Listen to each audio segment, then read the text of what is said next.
Hello, I'm Colin. This is another episode of C&C 5. We've been off the last couple of days, but we're back now to recap everything that's happened on Saturday, the 10th of December, 2022, as well as some other stuff that's happened in the last couple of days, so let's get right into it. And it's mostly going to be in the sports world today. We'll start with college football today, or really yesterday, when this is being listened to, was the annual Army-Navy game taking place in Philadelphia this year, and Army came out on top in double overtime, a field goal to win it. I believe first time actually that the Army-Navy game has gone to overtime in its storied history, but Army coming out on top this year.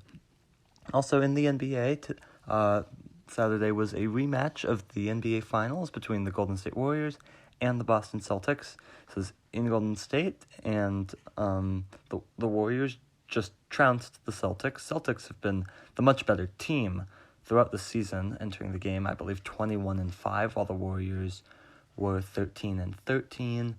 But the Warriors were 11-2 at home, and they won another game at home. Same outcome as the NBA Finals. But the World Cup is really the biggest thing going on, and honestly, the most important thing going on in the World Cup is not the outcome of the games. And we will get to the outcome of the games in just a second, but the most important thing going on in the World Cup is the death of journalist Grant Wahl. Grant Wahl is an American journalist in Qatar covering the World Cup. He used to work for Sports Illustrated, super high-profile soccer journalist, and I mean, we'll talk about this more on the show on Tuesday, but just an all-time great journalist, great person, always speaking truth to power. Showed up at the first game of the World Cup with a rainbow shirt. Of course, being gay is banned in Qatar. He was detained. Then the day before his death, wrote a piece that was very critical of Qatar's handling of the migrant worker situation, then dying at 48 years old.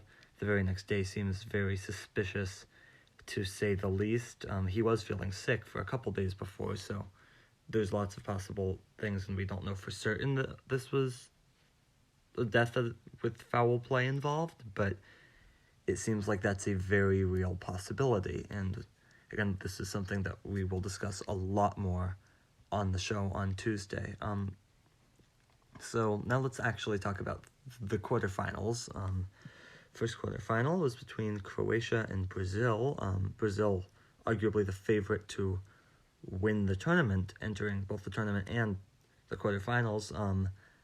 They lost to Croatia, 0-0 heading into extra time, and Brazil netted a goal, it was Neymar, ridiculous goal. Croatia then got it back with 4 minutes to go in extra time, forcing a penalty shootout, which Croatia won handily. The next game on Friday also went to a penalty shootout. That one was between Argentina and the Netherlands, and that one,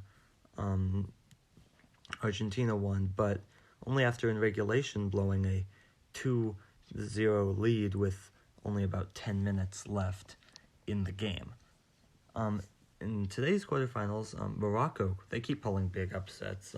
Charlie picked them, which is really interesting, but keep pulling big upsets. But Portugal 1-0.